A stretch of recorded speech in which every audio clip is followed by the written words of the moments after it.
This segment of Founders and Visionaries is brought to you by Bishop and Company.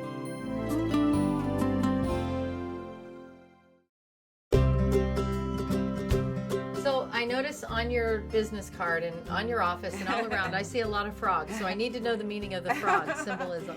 Actually, this frog represents a wizard frog. And it's because we make magical things happen. Because if you're looking for a job, we can make it appear. And if you're looking for great talent to join your organization, we can make the talent appear. So it's a magical frog. And that's become your symbol. Yes. That's great. And he's also kind of a happy frog. And frogs are kind of good luck in Hawaii, right? Yeah. That's what everyone thinks of it as a happy thing. So.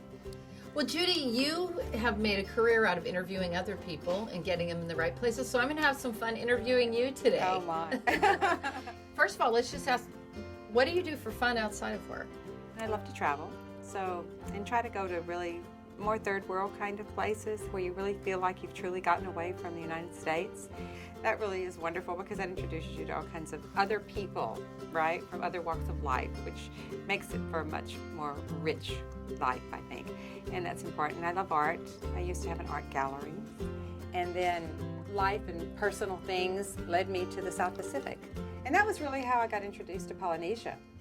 So it was a really wonderful way. And then I spent some time in Tonga.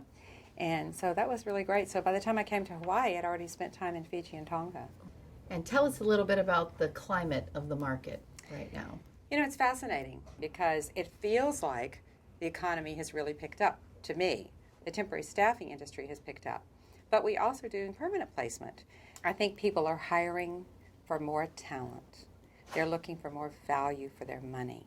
So I always give this kind of explanation that if a company perhaps 2 years ago laid off 20 people, they may now be hiring back 5, but those 20 aren't qualified for those 5 new jobs. People are right-sizing, I've heard the term used, trying to Yes. get talents in the right positions. Yeah. We get hundreds of resumes a day, every day. This has been going on for 3 years. What do you tell a prospective employee about what he or she needs to do to be hired in this market now? Is there advice you give them? And I always say to people, you need to have an elevator pitch. Because if you say, I'm looking for a job, they say, well, what do you want?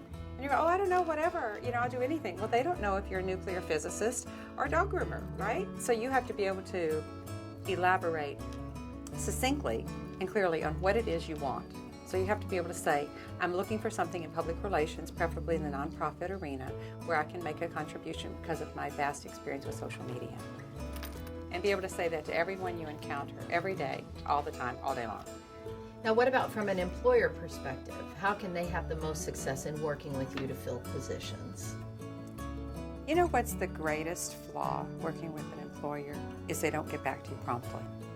You find a great candidate, and this person may have already been on 1 or 2 interviews. But by the time the employer comes to you to say, help us, and we contact that person, that's where they are. They're 2 stages into another job. And so we say, we've got this great candidate, but you need to move quickly. And I think sometimes employers think we're just saying that, but we're not. What would be the point, right?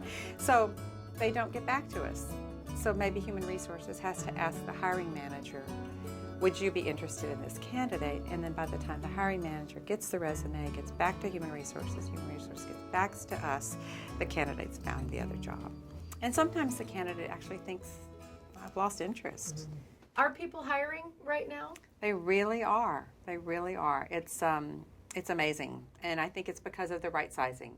You hear that corporations have been sitting on money and not spending it because they're unsure about the economy. Well, I think they are, instead of R&D as we think of it normally, they're using it to invest in talent and try to build their bench strength. What do you love about what you do? It sounds really corny, but I get really, really excited when I get somebody a great job. I mean, it still makes me happy, and I've been doing it for, 30 plus years, but I still get really excited. It's very, very fulfilling. It's very exciting. I really think that we've been able to do a good job in business and survive this recession, proud to say with no layoffs. I wish I could say there's a secret magic answer.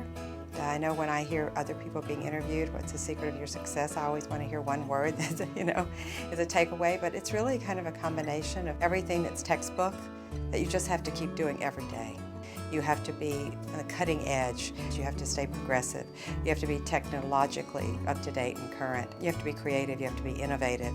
But you have to keep giving your clients what they've always wanted. So you have to stay consistent with what you've been providing, but provide new things as well. You've got to educate your clients. You've got to give them the best price. You've got to be all things to all people as often as you can, consistently, continuously. And I think that's really the secret, you know. Treat people the way you want to be treated, be understanding, give people the benefit of the doubt, but you have to be firm and know this is business, and sometimes, you know, it does boil down to, can this be profitable or not, right? So you try to help as many people as you can while maintaining a profit margin. I genuinely like what I'm doing because I really get excited when I find someone a job and find talent for an organization, and I try to hire people who get the same joy out of doing that kind of work. I think one of the things that might set us apart is we really put a lot of emphasis on developing our staff. We belong to a lot of professional organizations that aren't just for networking, but they're for continuous learning. And I pay for all of my staff to take any classes, any courses, whether they be university level or they be, you know, presented by the Chamber of Commerce or the Society of Human Resource Managers or the American Staffing Association. So I don't think that any of our competitors do that. That makes a difference in how they understand our clients' needs and how they respond to our clients' needs. And, you know, it makes them a more well-rounded person, I think. How would you describe your personality, or how would your staff describe you? Oh, my. They did say I was a good boss, but they might have just been saying that. You know, I've been a boss since I was 25, so I really have learned the hard way, because even when you get a college degree in English liberal arts, you don't learn about how to manage staff. So I've learned the hard way how to manage staff, and I think you really have to treat them really, really well. You know, it's one thing to say give them the resources and tools and pay them fairly, but I think you have to give them more than that. You have to give them a bit of your soul, you know, because they're giving you a lot of their soul too.